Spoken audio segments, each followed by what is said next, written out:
It was supposed to be a routine overnight flight across the Atlantic, the kind of journey that happens every day without anyone thinking twice about it. Air France Flight 447 departed from Rio de Janeiro, heading toward Paris, carrying passengers who expected nothing more than a long, quiet trip through the night. Inside the cabin, the atmosphere was calm and familiar. Soft lighting filled the space, the steady hum of engines created a sense of stability, and most people had already settled into their seats, preparing to sleep. Some passengers were watching movies, others were quietly talking, but nothing felt unusual. At 35,000 feet above the ocean, there is a strange kind of isolation. No city lights below, no visible landmarks, just endless darkness stretching in every direction. It creates the illusion that everything is under control, that nothing unexpected can reach you up there. In reality, everything depends on systems. Modern aircraft are not just machines. They are networks of sensors, computers, and automated controls working together to keep the plane stable. Pilots monitor, but much of the flying is handled by autopilot systems designed to react faster and more precisely than any human could. This layered system of safety is what makes aviation one of the safest forms of travel in the world. But that night, something small began to fail. The aircraft entered a region of unstable weather, high-altitude storm clouds filled with ice crystals that were invisible to passengers but critical to flight systems. Outside the aircraft, tiny instruments called pitot tubes measured airspeed by detecting the flow of air. These sensors are simple in design, but they provide essential data. Without accurate airspeed, the aircraft cannot correctly determine how it is moving through the sky. As the plane moved deeper into this weather, those sensors began to freeze. Not completely, not instantly, but enough to disrupt the readings. Airspeed data that should have been stable started to fluctuate. Numbers changed unpredictably. Systems that relied on that data began to react. Inside the cockpit, the first signs appeared as warnings. Then, without warning, the autopilot disconnected. A sudden shift. A sound alert. A transition from automated control to manual flight. Under normal conditions, this is something pilots are trained to handle. They take control, stabilize the aircraft, and continue the flight without issue. But this situation was different because the information they were receiving was no longer reliable. Multiple airspeed indicators showed conflicting data. The systems were no longer aligned. And in aviation, when systems disagree, the margin for error becomes dangerously small. The pilots now had to rely on judgment instead of clear data. But judgment at 35,000 feet, in darkness, inside turbulent air, is not simple. Every input depends on understanding what the aircraft is actually doing. And in this moment, that understanding was already slipping. The aircraft itself was still flying normally. For a brief moment, nothing had physically gone wrong. But the perception of the situation inside the cockpit had changed completely. And perception drives decisions. The pilots reacted to what they believed was happening. One of the first inputs was to raise the nose of the aircraft slightly. It was not an extreme movement, not something that would immediately seem dangerous. But at high altitude, small changes matter more than they do closer to the ground. Because at that height, the margin between safe flight and a stall is very thin. Lift depends on airspeed. And airspeed was exactly what they could no longer measure accurately. As the nose lifted, the aircraft began to climb slightly. That climb reduced its speed even further. Not dramatically at first, but enough to move it closer to a critical threshold. Inside the cockpit, warning systems activated. But the warnings did not match what the pilots expected. The situation became confusing. Because the aircraft was now entering a state that is difficult to recognize without clear data. A high-altitude stall. Unlike what people imagine, a stall is not always a sudden drop. At high altitude it can be subtle.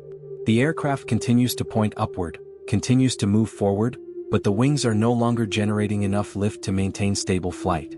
The plane begins to lose energy. Slowly. Quietly. Deceptively. Inside the cockpit, the pilots were trying to interpret what was happening, but the lack of reliable information made every decision harder. Inputs that were meant to correct the situation began to push the aircraft further into instability. The nose remained elevated. The speed continued to drop. And the aircraft crossed the threshold. The stall became real. From that moment, the situation changed completely. The aircraft was no longer flying normally. It was descending, but not in a controlled way.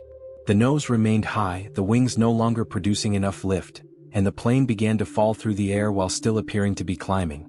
This is what makes high-altitude stalls so dangerous. They do not look like a fall. They feel like confusion. Inside the cabin, passengers began to notice changes. The smooth, steady motion of the aircraft shifted. There were small jolts, slight variations in movement, but nothing that immediately signaled the severity of the situation. Seatbelt signs may have illuminated. Some passengers may have woken up, sensing that something was different. But no one inside the cabin could see what was happening in the cockpit. And inside the cockpit, the situation was becoming critical. Warnings continued. Alarms repeated. But the interpretation of those warnings was not clear, because the data feeding those systems was still unreliable. The pilots were now in a position where every second mattered, but every second was filled with uncertainty. They were reacting to symptoms without fully understanding the cause. And in aviation, that is one of the most dangerous positions to be in. The aircraft continued descending, but not in a controlled descent. It was losing altitude rapidly, while still in a stalled condition. The controls were being used, but not in a way that would recover the aircraft from that state. The key to recovering from a stall is counterintuitive. You must lower the nose. You must reduce the angle even if it feels wrong. But in this case that did not happen. Instead, the inputs continued in the opposite direction. The stall persisted. Seconds turned into minutes. And during that time the aircraft continued to fall. From 35,000 feet, there is a long distance to the ocean below. A distance that gives time, but only if the situation is understood. Inside the cockpit, the chain of events continued. Each action influenced the next. Each misunderstanding reinforced the problem. The aircraft remained in a stalled descent, losing altitude steadily, moving closer and closer to the surface of the Atlantic. Inside the cabin, the changes became more noticeable. The motion was no longer smooth. The feeling of stability was gone. People began to realize that something was wrong, even if they did not know exactly what it was. Fear does not always begin with panic. It begins with awareness. And that awareness was starting to spread. The aircraft continued descending through the night, surrounded by darkness, far from any land, far from any immediate help. The systems that were supposed to provide clarity had failed. The automation that usually supports pilots had disconnected. And the human response, without clear information, had turned the situation into something far more dangerous. This was not a sudden explosion. Not a visible failure. It was a gradual loss of control. A chain of small events, each one manageable on its own, but together forming something that was no longer easy to correct. And as the aircraft continued its descent, one truth had already become unavoidable. The situation was no longer under control. And the window to recover was getting smaller with every passing second. As the aircraft continued descending, the situation inside the cockpit became more intense, not because of a single dramatic failure, but because of growing confusion. The plane was already in a stalled condition, losing altitude steadily, yet it did not feel like a fall in the way most people would expect. The nose remained elevated, the angle of the aircraft misleading, and without reliable airspeed data, the pilots were forced to interpret a situation that no longer made sense through instruments they could not fully trust. The warnings continued. Audible alarms repeated again and again, but they were not consistent.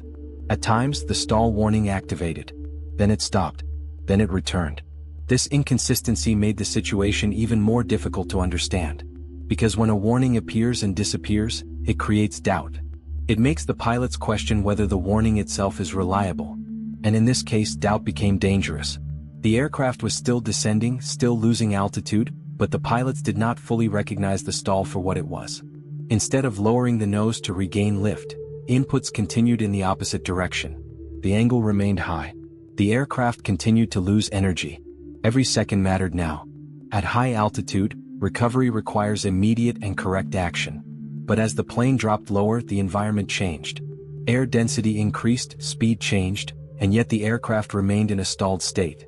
The opportunity to recover had not disappeared completely, but it was becoming harder with each passing moment. Inside the cockpit, communication became critical.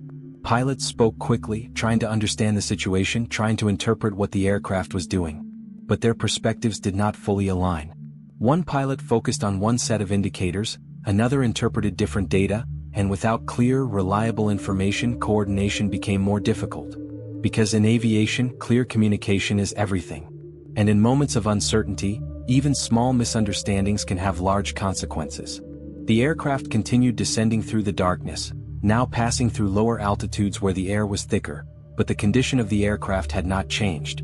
It was still stalled, still unstable, still not responding in the way it should. Inside the cabin, passengers were no longer just noticing small changes. The movement of the aircraft had become more pronounced. The descent was not smooth. There were fluctuations, moments of instability that could be felt physically. Some passengers may have woken fully now, looking around, sensing that something was not right. But there was no clear explanation. No announcement that could fully describe what was happening. Only the feeling that the flight was no longer normal. Back in the cockpit, the situation was reaching a critical stage.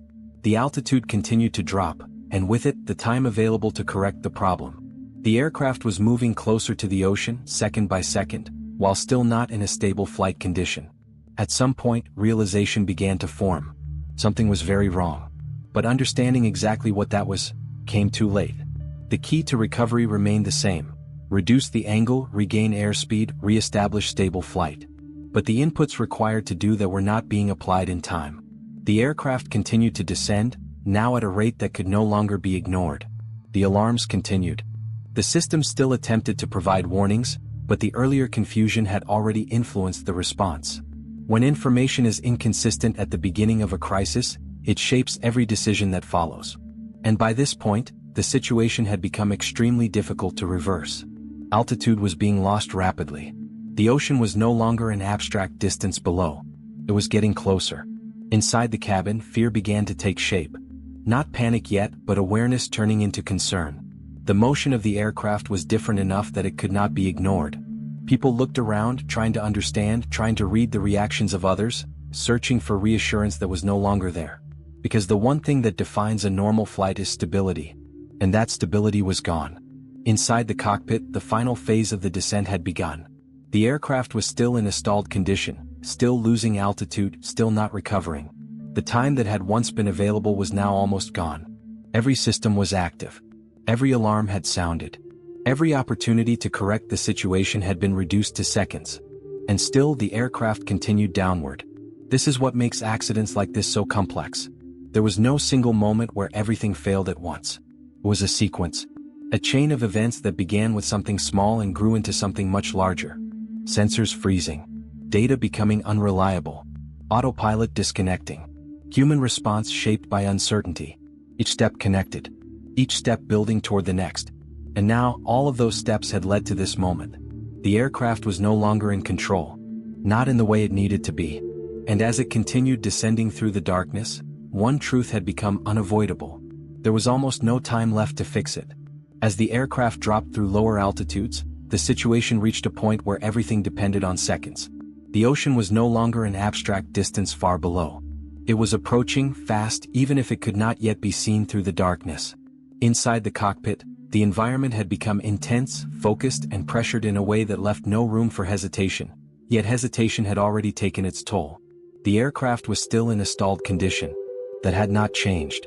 Despite losing thousands of feet in altitude, despite continuous warnings, despite every signal pointing toward a critical state, the core problem remained the same. The nose was still too high. The wings were still not generating enough lift. The aircraft was still falling, not flying. And the time to correct it was almost gone. Inside the cockpit, communication became faster, more urgent, but also more fragmented. Each pilot was trying to understand what was happening, trying to respond, but the lack of clear, consistent data continued to shape their decisions. In a normal situation, instruments provide a shared understanding. Everyone sees the same picture. Everyone responds to the same reality. But here, that shared picture had broken down. Different indicators suggested different things. Warnings appeared, disappeared, returned. And in that confusion, coordination weakened. One pilot reacted to one set of cues. Another responded to something else. Inputs were made, but not always aligned with what the aircraft actually needed. And when responses are not aligned in a critical moment, the aircraft does not recover. It continues in the same direction. Downward. The descent rate increased. Not in a smooth, controlled way, but in a sustained loss of altitude that could not be stopped without the correct input. The aircraft was still pointing upward, still in a position that suggested lift, but that lift was no longer there. This is what makes a high-altitude stall so deceptive. It looks like flight, feels like motion, but it is not control. And by the time that difference becomes clear, the window to recover is already closing. Inside the cabin, the experience had changed completely. The earlier subtle movements were gone. The aircraft's motion was now clearly unstable. There were stronger variations, moments where the descent could be felt more directly. Some passengers may have held onto their seats. Others may have looked toward the crew, searching for signs of reassurance. But there were none. Because the situation in the cockpit had not stabilized. The aircraft continued descending through the night, moving closer to the surface of the Atlantic, surrounded by nothing but darkness. There were no visual references. No horizon. No lights below. Only instruments, and those instruments had already failed to provide clarity when it mattered most. Back in the cockpit, the final moments of opportunity were slipping away. The altitude had dropped to a level where recovery was still technically possible, but only with immediate and correct action. That action required a clear understanding. Lower the nose. Reduce the angle. Regain speed. But that understanding had not fully taken hold. The inputs continued to reflect uncertainty. And uncertainty at this stage was no longer manageable. It was critical. The alarms continued, but by now they were no longer guiding the situation. They were simply confirming what had already happened. The aircraft was not flying normally. It was descending in a state that could not sustain itself. Seconds passed. Each one bringing the aircraft closer to the ocean. Each one reducing the possibility of recovery. Inside the cockpit, the realization was forming, but it came too late to change the outcome. The chain of events that had started with something small had now reached its final stage. Every earlier moment, every earlier decision had led directly to this point. And now there was almost nothing left to change. The aircraft continued its descent, steady, unstoppable, still in a stalled condition. The ocean below remained unseen, but its presence was no longer distant. It was immediate. Inside the cabin, the final moments were defined by uncertainty. Not everyone would have understood what was happening, but everyone would have felt that something was wrong. The normal rhythm of flight had disappeared completely. And in that moment, the difference between control and loss became absolute. The aircraft had crossed the final threshold. There was no longer enough altitude. No longer enough time. No longer enough margin to recover. What had begun as a small, almost invisible failure had grown into something irreversible.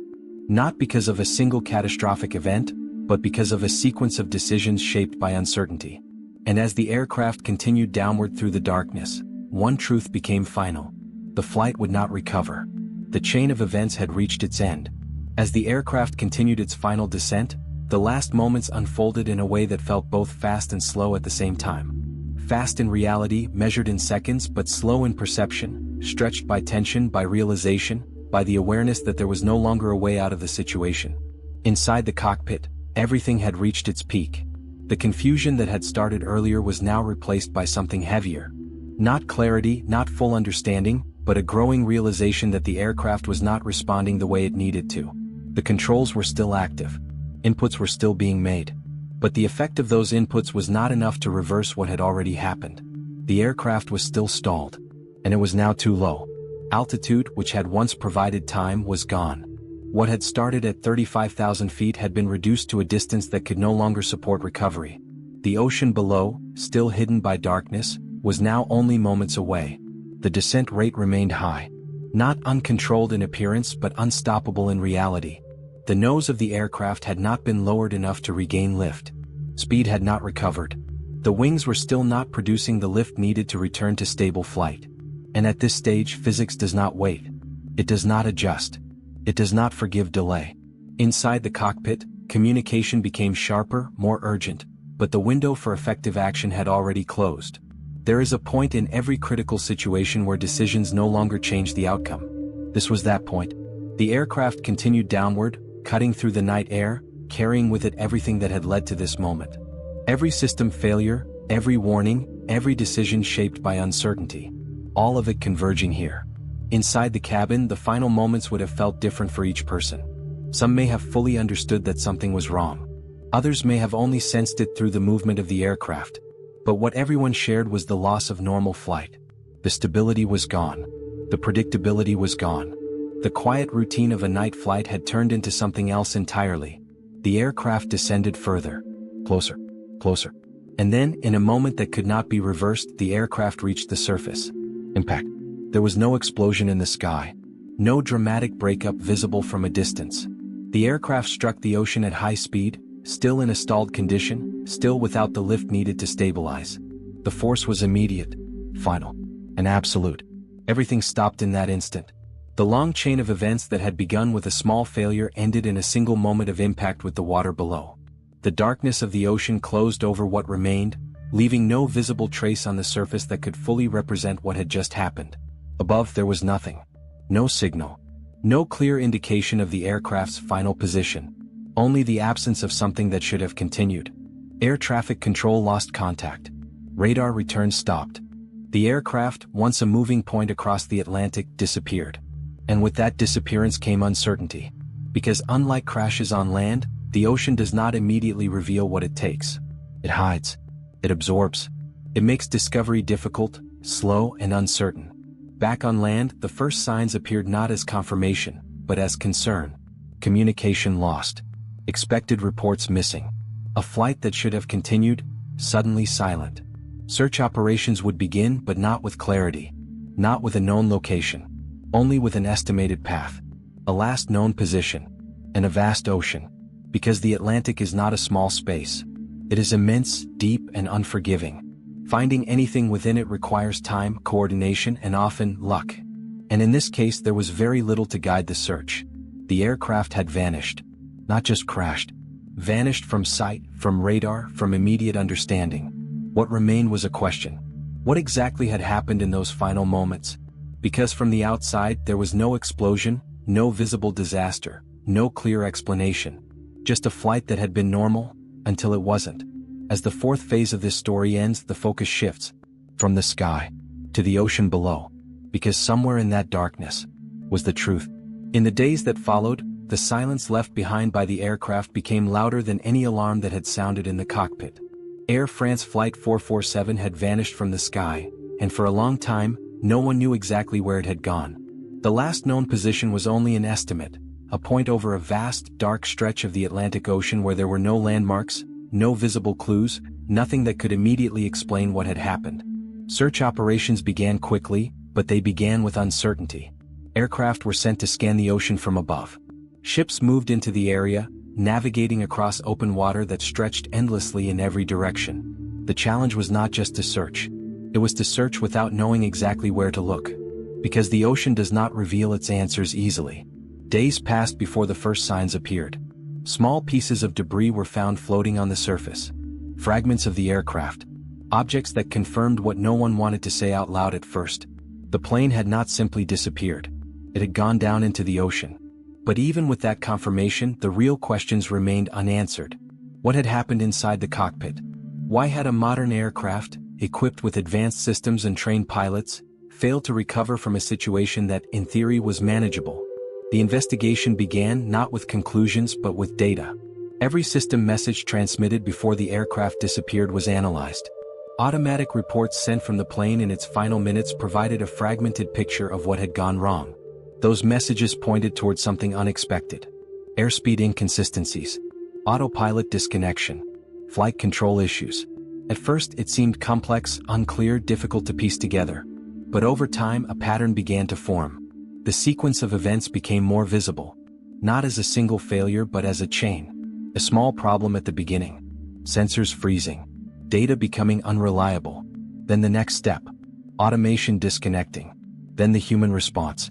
Decisions made without clear information. Each step connected to the next, forming a path that led directly to the final outcome. But there was still something missing. The aircraft itself. Because without recovering the wreckage, without accessing the flight recorders, the full story could not be confirmed. And finding an aircraft at the bottom of the Atlantic is not a simple task. The ocean floor in that region is thousands of meters deep. The pressure is extreme.